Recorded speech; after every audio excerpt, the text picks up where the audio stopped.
warahmatullahi wabarakatuh, Insan Smartcom. Kita jumpa lagi di laporan perjalanan GCKI Ekspedisi. Kali ini saya Cindy Kaisena akan melaporkan perjalanan menarik kami ke kampung nelayan Muara Angke. Yuk kita simak bersama. Kami datang saat udara panas yang menyengat disertai bau amis yang memenuhi hidung menyambut siang di sebuah perkampungan nelayan. Laki-laki dan perempuan paruh baya, tua dan muda, bahkan anak-anak yang sedang merebus dan membakar kerang laut menjadi pemandangan pertama yang menakjubkan yang dijumpai selepas menapaki jalan tikus di perkampungan yang jauh dari suasana perkotaan, meski lokasinya di tengah ibu kota.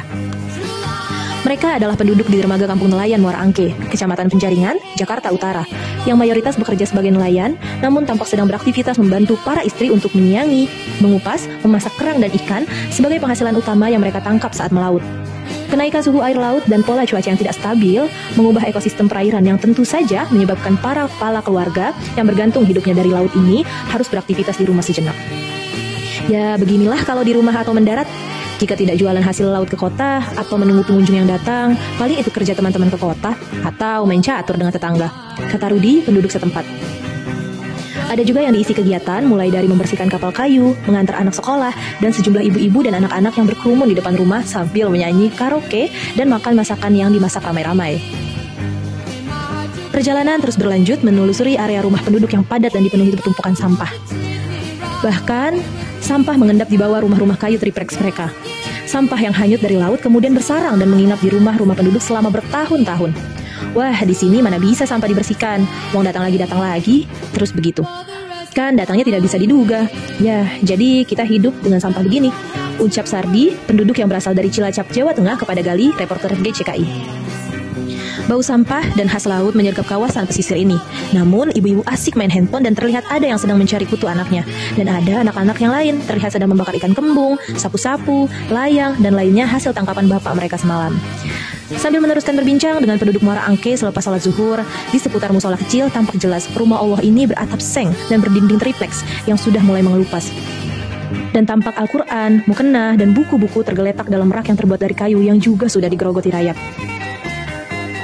Ustadz Syarif, asli Betawi dan sekelompok nelayan duduk-duduk sambil merokok dan bercerita suka duka menjadi nelayan yang harus membunuh nyali demi perut anak dan istri. Bahkan sampai harus berminggu-minggu di laut tanpa hasil yang memuaskan. Karena itu tangkapan turun drastis. Ikan-ikan yang terjaring hanya yang jenis kecil dan kurang menguntungkan secara ekonomis. Biasanya, kerang hijau mereka hasilkan 2-2,5 ton. Sekarang hanya 1-1,5 ton saja. Salama, seorang ibu dengan 3 anak, mengungkapkan, tahun ini kami hanya bisa menjual kerang hijau 75.000, bahkan 25.000 per kilogram, yang sebelumnya bisa sampai 150.000 per kilogram. Bagaimana lagi? Kepada Alam, aktivis dakwah yang menjadi peserta ekspedisi.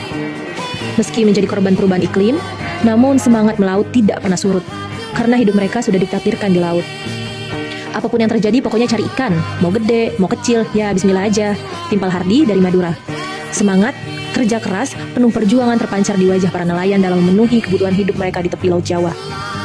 Jika kita ingin tahu di mana rumah kerang, gunungan kulit kerang, dan jalan setapak yang berlapis kulit kerang, datanglah ke Muara Angke, salah satu daerah pesisir di Jakarta Utara yang dikenal sebagai rumah bagi nelayan kerang hijau. Sebagian keluarga nelayan turun-temurun ini hidup dan mencari sesuap nasi di sepanjang Laut Jawa dengan menggantungkan hidupnya pada budidaya kerang hijau.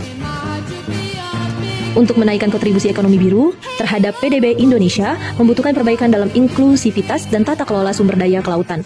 Perbaikan terhadap keduanya mensyaratkan komunikasi dan partisipasi publik lebih luas lagi dan proses perencanaan, pemanfaatan, dan pengawasan sumber daya kelautan dan perikanan.